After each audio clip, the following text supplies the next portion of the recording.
एक बार ये जो ज्यूज हैं इनके प्रॉफिट मूसस जी ने ये मतलब है कि शेयर करी ये चीज कि 3 लोग इकट्ठे सफर कर रहे थे। तो वो एक जगह पे एक केव के अंदर, एक गार के अंदर उन्होंने रात गुजारने का फैसला किया। रात को भी इधर हम स्टे करते हैं, सुबह अपना सफर आगे शुरू कर लेंगे। पुराने वक्तों में जंगल ज्यादा थे। अब क्या हुआ कि तेज आंधी चली और एक पत्थर जो है वो सिरकता सिरकता उस केव के दरवाजे के आगे आ गया और दरवाजा बंद हो गया। अब तीनों परेशान थे। तो अब तीनों ने मिलकर मशवरा किया कि अब हमें क्या करना चाहिए। इस पत्थर को तो हम आगे से हटा नहीं सकते, और अगर ये पत्थर आगे से हटेगा नहीं तो हम तो तीनों इधर केव के अंदर ही मर जाएंगे। किसी को नहीं हमारे बारे में पता चलेगा कि हम इस केव के अंदर हैं। तो उस वक्त उन तीनों ने आपस में मशवरा करके ये फैसला किया कि यार हम तीनों रब के आगे ना अपनी जिंदगी में जो जो कोई अच्छा कर्म किया है ना, हम उस अच्छे कार्य का नाम लेके जिक्र करके वास्ता देके वसीला देके रब से दुआ करते हैं कि हमारे उन अच्छे कार्य की बिना पे, अच्छे पुण्य की बिना पे रब इस पत्थर को दूर कर दे। अब ये चीज करना अगर नाजायज होता, अगर मना होता, अपनी नेकियों को इस तरीके से कहना कि जी रब के दरबार में ये चीज बोलना, ये अगर मना होता तो ये चीज आगे राइज ना होती और हमारे तक ये ना पहुंचती और हमें ये एज ए टीचिंग ना सिखाई जाती। चीज ठीक है, चीज जायज है। उनमें से पहले शख्स ने ये बात कही कि रब्बा, मेरी बेटी का पति जो है वो इस वर्तमान को छोड़ गया था। मेरी बेटी अपने 4 बच्चों को लेके मेरे घर आ गई थी और मेरे खुद फाइनेंशियल कंडीशन इतनी अच्छी नहीं थी कि मैं उसे सपोर्ट करता, मगर मैंने बच्ची को बेयारो मददगार नहीं छोड़ा, मुआशरे के थपेड़ों पे नहीं छोड़ा, उसे बेराह रवि के रास्ते पे नहीं छोड़ा कि वो जवान बच्ची जाए और बदकिरदारियां करे और पता नहीं किस तरीके से अपने बच्चों का पेट पाले। मैंने अपनी बेटी का और अपने 4 दोतों पोतों का लोड अपने ऊपर लिया और अपनी तरफ से पूरी कोशिश करी कि मैं अपनी बेटी को और बेटी के बच्चों को पालूं। अगर मेरी ये नेकी तेरे दरबार में स्वीकार है, अगर ये मेरी नेकी तेरे दरबार में पसंद है, तो फिर इस पत्थर को मेरे दरबार केव के मुंह से हटा दे। तो 1/3 हिस्सा पत्थर जो है वो केव के मुंह से सिरक गया। इसी तरीके से दूसरे बंदे ने भी रब के दरबार में दुआ करी कि रब्बा, एक रात में बहुत थका हुआ था और मेरा शरीर बहुत आराम की तलब में था कि जी मैं आराम करूं। तो मैंने उस रात ये सोचा था कि आज मैं अपने शरीर की बात नहीं मानूंगा। आज शरीर कहता है तुझे रेस्ट करनी चाहिए, आराम करना चाहिए, मैं आज की रात अपने रब को दूंगा। मेरे रब्बा, मैंने अपनी थकान को, अपनी नींद को खैरबाद कहते हुए पूरी रात तेरा जप करा था, तेरी याद में गुजारा था, तेरा नाम लिया था। अगर ये चीज तेरे दरबार में स्वीकार है तो मेरे रब, इस पत्थर को इस केव के मुंह से हटा दे। तो वो 2/3 पत्थर जो है ना वो सिरक गया था। तो ऐसे ही तीसरे ने भी अपनी किसी नेकी का जिक्र किया और रब के दरबार में वसीला दिया, तो रब ने उस पूरे पत्थर को साइड पे कर दिया था। जब हम ये शब्द कहते हैं ना कि पता नहीं मेरी जिंदगी में कौन सी ऐसी नेकी थी जो रब ने कबूल करते हुए मुझे इस प्लेटफॉर्म पे लाया या मुझे ये चीज नसीब करी, ये कह देना पाप नहीं है, जायज है, ठीक है। मैं आपको इससे ऊपर की एक चीज सिखाता हूं। इससे पता है ऊपर क्या है? इससे ऊपर का दर्जा यह है कि आप ये कहा करें कि मैं तो किसी काबिल नहीं था, मेरे पास तो कोई भी ऐसी नेकी नहीं थी कि जिसकी वजह से रब ये चीज मुझे देता, बस उसने अपनी रहमत से दे दी। अगर ये चीज कहेंगे ना तो रब को और ज्यादा पसंद है। उस रब के दरबार में जब हम अपने आप को नकारा करके ले जाते हैं तो फिर जो उस दरबार में वैल्यू पड़ती है ना, वो वैल्यू काम से भी ऊंची हो जाती है। फिर वो अपनी जुनाब से, फिर अपनी शान से नवाजता है, फिर अपने अंदाज से नवाजता है। अगर हम ये करें कि पता नहीं मेरे केड़ी कोई नेकी सी जिहड़ी रब नूं को पसंद आई है, कौन सी मेरी नेकी थी जो रब को अच्छी लगी है, जिसके बदले में मुझे ये विश्वास मिल गया, मुझे ये फेथ मिल गया, ये ज्ञान मिल गया, ऐसा कह देना भी कोई गलत चीज नहीं है, लेकिन ये छोटी चीज है। इससे बड़ी चीज ये है कि आप जब भी कभी इस चीज का जिक्र करें तो रब को हमेशा यूं पुकारें, रब्बा मैंने तो अपनी नेकियों को एक एक करके खंगाल के देखा, कोई नेकी तेरी शान के लायक नहीं, तेरे दरबार में लाने के लायक नहीं। मेरे पास तो ऐसा कोई कर्म नहीं है कि जो मैं कह सकूं कि ये रब के दरबार के लायक। रब्बा तूने तो सिर्फ अपनी शान रहमत से मुझ पे रहमत कर दी, और मुझ जैसे गुनाहों के अंदर, पापों के अंदर, बेवकूफियों के अंदर, गलाजतों के अंदर लुथड़े हुए इंसान को अपने दर पे आना नसीब कर दिया। इससे बड़ा और कर्म क्या होएगा, इससे बड़ी और रहमत क्या होएगी। मूसेस जी एक बार रब के दरबार में गए, कोहे तूर पे गए, तो रब से पूछा कि रब्बा मेरे जो फॉलोअर्स इस वक्त पृथ्वी पे जिंदा हैं, इनमें जो सबसे पापी है ना, सबसे गुनाहगार है, सबसे गंदा है, मुझे जरा उसके बारे में बताओ, मैं उसे देखना चाहता हूं, उसे जानना चाहता हूं। रब ने एक बंदे का एड्रेस दे दिया, एक बंदे का पता दे दिया, और मोसेस जी उस पते के हिसाब से उधर पहुंच गए। जाकर दरवाजा नॉक किया तो अंदर से उस आदमी की पत्नी निकली। उसने पूछा, जी मोसेस जी आप खैरियत से आए हैं?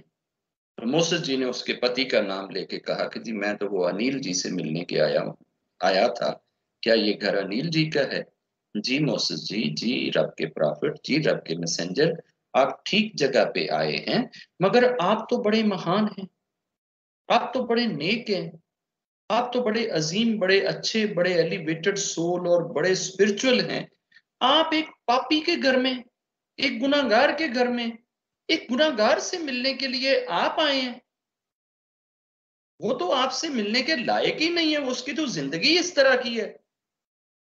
ये बातें सुन के मूसा जी वापस चले गए और दिल में ये ख्याल किया कि यार वाकया ही जिसकी पत्नी अपने पति के बारे में ऐसा शब्द यूज कर रही है, ऐसा गुमान रखती है, ऐसी बातें कहती है, यकीनन इसका पति बहुत ज्यादा पापी होएगा, बहुत ज्यादा गुनाहों में डूबा हुआ होएगा। अब रात जो पड़ी ना, तो पति घर में आया। मुकद्दर का कांटा कब बदल जाता है ये नहीं इंसान को पता चलता, और कब इंसान सो जाए और मुकद्दर जाग जाए ये नहीं पता चलता। नेकियां करते करते जरूरी नहीं है कि आपको खुदा मिले, बाज दफा गुनाह करते करते भी खुदा मिल जाता।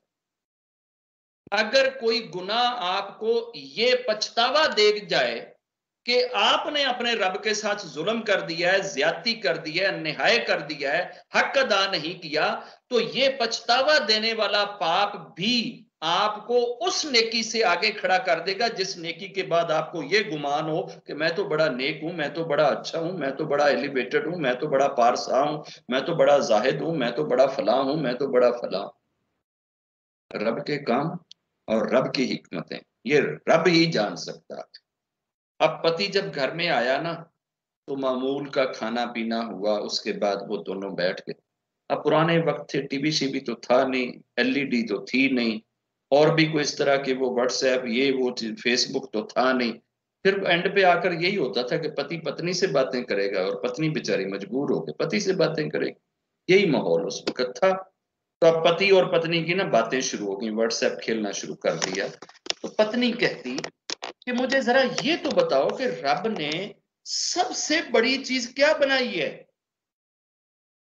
तो पति बेचारा अपनी अकल के हिसाब से, अपने विजडम के हिसाब से सोच साज में पड़ गया और सोच सोच के ये कहता, मुझे लगता है कि सबसे बड़ी जमीन है, जमीन का कोई किनारा जो है ना वो नहीं मिलता, इतनी बड़ी जमीन है, रब ने ये चीज बनाई हो। अब ये उसने अपने विजडम और अकल के हिसाब से जवाब दिया। आज का तो 3 क्लास का बच्चा होता तो वो कहता कि जी जनाब पता ही नहीं यूनिवर्स कितनी बड़ी है तो क्या है या क्या है। खैर उस बंदे ने ये जवाब दिया। पत्नी ने आगे से फिर सवाल दाग दिया, उसने कहा इस पृथ्वी से भी कोई बड़ी चीज होएगी, इससे भी कोई बड़ी चीज होएगी। उसने कहा पृथ्वी से तो फिर बड़ी चीज जो है वो समंदर है, उसने पृथ्वी को भी घेरा हुआ है, समुद्र बड़ा होएगा। उसने कहा अच्छा चल ये तो बता कि इस समंदरा और पृथ्वी से बड़ी चीज क्या है। उसने कहा कि इससे बड़ी चीज जो है ना, मुझे लगता है मुझे लगता है कि ये आसमान है जिसने इस पृथ्वी को घेर रखा है। उसने कहा अच्छा ये बता कि आसमान से बड़ी चीज रब ने क्या बनाई। उसने कहा आसमान से तो फिर बड़ी चीज जो है ना, वो रब ने नरक बनाई होगी जिसमें वो मुझ जैसे पापियों को और गुनाहगारों को डालेगा। फिर पत्नी ने क्वेश्चन किया कि नरक से बड़ी चीज क्या बनाई हुई। तो पति ने कहा कि नरक से बड़ी चीज तो फिर स्वर्ग है जिसमें वो मोसेस जी जैसे हाईली एलिवेटेड लोगों को भेजेगा, वो बड़ी होएगी। उसने कहा इससे बड़ी चीज क्या होएगी, स्वर्ग से, नरक से, आसमान से, पृथ्वी से, समुद्रा से, इन चीजों से बड़ी चीज क्या है। तो पति सोच में गुम हो जाता है और साथ ही आंखों से छमाछम आंसुओं के कतरे गिरना शुरू हो जाते हैं और रोते हुए वो ये चीज कहता है, अगर इससे कोई बड़ी चीज है ना तो वो मेरे रब की रहमत, जिस रहमत से वो मेरे जैसे गुनाहगारों को भी बख्श दे। ये शब्द जो है ना उसके पति के मुख से जो ही निकले हैं तो ऊपर रब के दरबार में स्वीकार हो गए, रब ने कबूल कर लिए ये शब्द। अब इन शब्दों के बाद उधर रब के दरबार में मोसेस जी की फिर हाजिरी हो रही है और मोसेस जी फिर रब से पूछ रहे हैं, रबा आज मैं अपनी उम्मत का, अपने फॉलोअर्स का सबसे जो नेक शख्स है ना, जो हाईली एलिवेटेड शख्स है ना, मैं वो देखना चाहता हूं कि वो कौन है। तो रब ने सेम उसी बंदे का, उसी नाम का, वही घर का, वही मोहल्ला, वही गली, वही स्ट्रीट, वही एड्रेस दे। वो जी की अकल गुम हो गई। एक रात पहले तो मैंने सबसे गुनाहगार बंदे का, सबसे पापी बंदे का घर पूछा था तो मुझे उसका बताया गया था। रात रात में उसने कितनी सी पूजा कर ली होगी भाई। हम तो किसी गुनाहगार बंदे को जल्दी से ठीक होने का सोचते ही नहीं है ना कि जी एडा पापी ते एडा गुनहगार बंदा वो एक रात दे विच किड्डा को उथे नेकियां कर लेगा जी, किन्ने जप कर लेगा जी, किन्नी महला फेर लेगा सारी रात दे विच भी, किन्नी बारी मत्था टेक लेगा एक रात दे अंदर अंदर, किन्ना दान कर लेगा एक रात दे अंदर अंदर। अब एक ही रात बीच में बीती है और रात में ही कांटा फिर गया है। बंदा गुनाहगारों की लिस्ट से निकला है और सबसे नेकों की लिस्ट के टॉप पे ऊपर खड़ा है। मोसेस जी दंग है। खैर आते हैं, आकर सेम दरवाजा नॉक करते हैं, अंदर से फिर पत्नी निकलती है, फिर उससे गुफ्तगू शुरू होती है। जब बातचीत होती है तो मोसेस जी उससे पूछते हैं कि मुझे ना आज कुछ सवालों के, प्रश्नों के ना उत्तर चाहिए। जी मोसेस जी फरमाइए, मुझे ये बताओ कि आज की रात में तेरे पति ने क्या पुण्य किया है, क्या नेकी करी है, क्या कार्य करा है जिसकी वजह से वो बहुत ऊंचा हो गया है। वो सोच में पड़ गई, सारी रात इत्थे खराटे मारदा रहा, सुत्ता रहा मेरे कोले। ਇਹ ਕਹਿੰਦੇ ਨੇ ਪੁੰਨੇ ਕੀਤੇ ਨੇ, ਇਹ ਕਹਿੰਦੇ ਨੇ ਉਹਨੇ ਕੋਈ ਯਗਿਆ ਕੀਤਾ ਹੈ, ਉਹਨੇ ਕੋਈ ਤਪ ਕੀਤਾ ਹੈ, ਉਹਨੇ ਕੋਈ ਪੂਜਾ ਕੀਤੀ, ਉਹਨੇ ਕੋਈ ਪਾਠ ਕੀਤਾ ਹੈ। ਮੈਂ ਤੇ ਕੋਈ ਦੇਖਿਆ ਨਹੀਂ, ਨਾ ਉਹਦੇ ਹੱਥ 'ਚ ਮੈਂ ਕੋਈ ਮਾਲਾ ਦੇਖੀ, ਨਾ ਉਹਨੇ ਕੋਈ ਦਾਨ ਦਿੱਤਾ ਹੈ, ਨਾ ਉਹਨੇ ਕੋਈ ਹੋਰ ਜਪ ਕੀਤਾ ਹੈ, ਕੁਛ ਵੀ ਨਹੀਂ ਕੀਤਾ। ਤੇ ਉਹ ਮੋਸੇਸ ਜੀ ਨੂੰ ਕਹਿਣ ਲੱਗੀ, ਮੋਸੇਸ ਜੀ ਰਾਤ ਪੂਰੀ 'ਚ ਤੇ ਉਹਨੇ ਕੱਖ ਵੀ ਨਹੀਂ ਕੀਤਾ, ਉਹ ਆਇਆ ਸੀ, ਅਸੀਂ ਥੋੜੀ ਦੇਰ ਗੱਲਾਂ ਬਾਤਾਂ ਕੀਤੀਆਂ ਨੇ, ਉਸ ਤੋਂ ਬਾਅਦ ਉਹ ਨਾਲ ਵਾਲੀ ਚਾਰਪਾਈ ਤੇ ਸੋ ਗਿਆ ਸੀ। ਸਾਰੀ ਰਾਤ ਉਹਨੇ ਖਰਾਟੇ ਮਾਰ ਕੇ ਨੀਂਦ ਕੀਤੀ ਹੈ, ਵੱਡੇ ਉੱਠ ਕੇ ਉਹ ਚਲੇ ਗਿਆ ਤੇ ਤੁਸੀਂ ਕਹਿੰਦੇ ਜੀ ਕਿ ਉਹਨੇ ਕੀ ਕਾਰੇ ਕੀਤਾ, ਉਹਨੇ ਤੇ ਕੋਈ ਕਾਰੇ नहीं ਕੀਤਾ। वो तो मैसेंजर थे ना, जल्ली तो ये थी ना, पगड़ी तो ये थी ना, आंखें तो इसकी बंद थी, उनकी तो दिल की आंखें भी खुली हुई थी ना। वो तो वक्त के मैसेंजर थे, वक्त के प्रॉफिट थे, वक्त के नबी थे, रब के यार थे, रब के दोस्त थे। वो राजों को जानते थे, रब की हिकमतों को समझते थे। उन्होंने अगला क्वेश्चन किया पत्नी से, अच्छा चल, तेरे सामने जो उसने नींद से पहले चीजें की हैं वो जरा बता कि उसने क्या क्या किया। उसने कहा जी नींद से पहले तो वो आया है, उसने कहा मुझे भूख बहुत लगी हुई है। मैंने जल्दी से वो जनाब भोजन जो बनाया हुआ था वो लेकर आ गई और उसके साथ बैठ के मैंने भोजन करा। तो मोसेस जी ने कहा कि अच्छा ये बता कि भोजन करने के बाद उसने और क्या करा। उसने कहा जी और तो कुछ भी नहीं करा। उसने कहा आपने कोई आपस में बातें करी हैं। उन्होंने कहा हाँ बातें करी। पूछा बातें क्या करी हैं, बस मुझे ये बता दो कि तुम्हारे बीच में बात क्या हुई। उस वक्त उसकी पत्नी ने ये कथा शेयर करी कि मैंने ऐसे अपने पति से पूछा था कि ये बता कि रब ने सबसे बड़ी चीज क्या बनाई है, तो मेरे पति ने सोच कर कहा था कि सबसे बड़ी पृथ्वी है। फिर मैंने पूछा इससे बड़ी, तो उसने कहा समुद्र। फिर मैंने कहा इससे बड़ी, तो उसने कहा आसमान। फिर मैंने कहा इससे बड़ी, तो उसने कहा नरक है। फिर मैंने कहा इससे बड़ा, तो उसने कहा स्वर्ग है। फिर मैंने कहा कि इससे बड़ी चीज क्या है, तो मेरा पति रो पड़ा। मेरा पति रो पड़ा था, उसका दिल बसीज गया था। उसे अपने पाप याद आ गए, उसे अपनी खताएं याद आ गई, अपने गुनाह याद आ गए और उसने अपने पापों को, अपने गुनाहों को, अपनी खताओं को रब के दरबार में रखते हुए ये बात कही थी कि इससे बड़ी चीज अगर कायनात में है तो वो मेरे रब की रहमत है। अगर वो रहमत जोश में आ गई तो फिर वो समंदरों से भी बड़ी है, जमीनों आसमां से भी बड़ी है, नरक और स्वर्ग से भी बड़ी है। इस कायनात, इस यूनिवर्स की हर चीज से बड़ी रब की रहमत है। अगर वो रहमत जोश में आई तो मेरे जैसे पापियों को भी आदेश दे देगा जाओ इसको स्वर्ग, जाओ इसको बख्श। तो ये बात मेरे पति ने जो है ना वो रात को कही थी और साथ उसके आंखों से आंसू टपक रहे थे। तो मोसेस ने कहा कि तेरे पति का ये कर्म जो है ना, ये कार्य जो है ना, जो उसका दिल पसीज गया, उसकी आंखें नम हो गईं, उसकी गालें आंसुओं से तर हो गईं, ये कार्य रब को इतना पसंद आया है, इतना पसंद आया है कि रब ने तेरे पति के इन 4 आंसुओं की वजह से उसे गुनाहगारों की लिस्ट से निकालकर नेकों में सबसे ऊंची लिस्ट में जाके खड़ा कर दिया है, सिर्फ इस चीज से। ये हैं रब की हिकमतें, ये हैं रब के राज। जिस वक्त दुनिया सारी डे ऑफ जजमेंट में खुले मैदान में इकट्ठी हो जाएगी ना, और ये जो भी मैदान होएगा, जो भी पृथ्वी होएगी, जो भी जमीन होएगी, ये जमीन का हिस्सा हो या कोई और नई जमीन क्रिएट करी जाए, जहां भी इंसान इकट्ठे होंगे, मैं इस डिबेट में नहीं जा रहा कि वो जमीन किधर से आएगी, कहां से होएगी, किस चीज से बनी होएगी, लेकिन सूर्य जो है ये आपसे 7 फुट के फासले पे हो।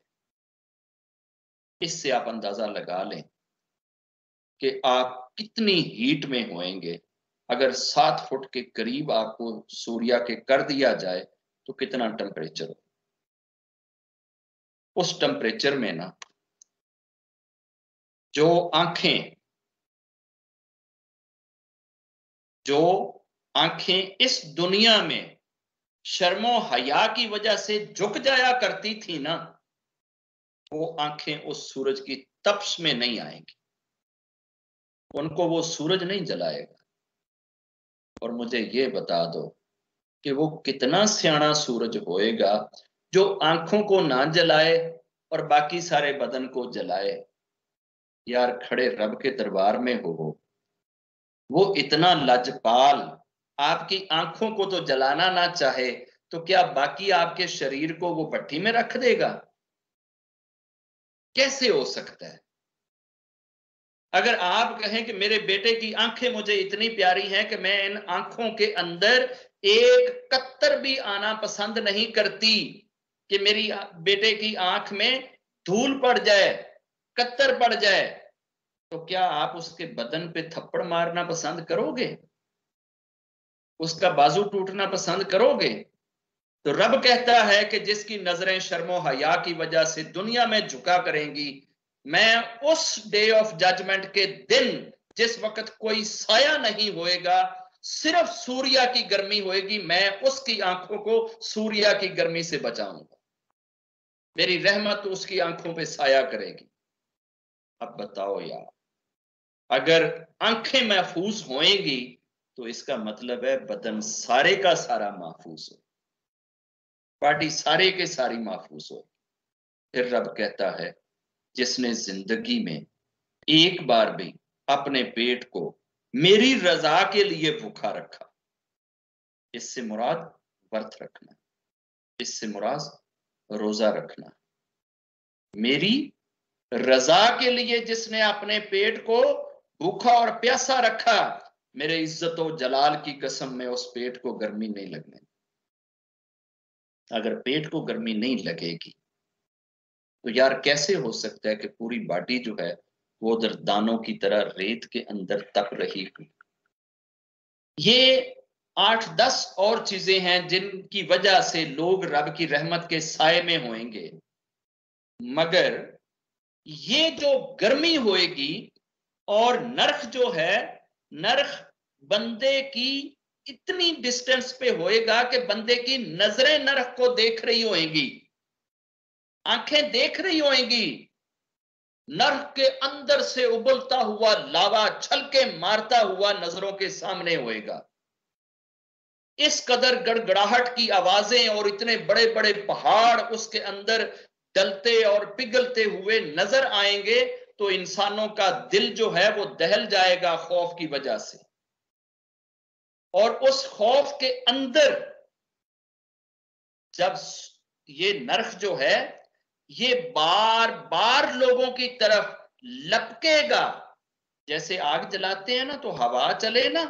आप लोगों ने चूल्हे में तो खैर कभी लकड़ियों की आग नहीं जलाई, पुराने वक्तों में जब आग जला करती थी या आग का अलाव रोशन जब किया जाता है, लोग चौकों में जब सर्दियों में बड़े बड़ी लकड़ियां इकट्ठी करके आग जलाते हैं, अगर एक तरफ से हवा आए ना तो आग की लहर इतनी दूर तक आगे जाती है।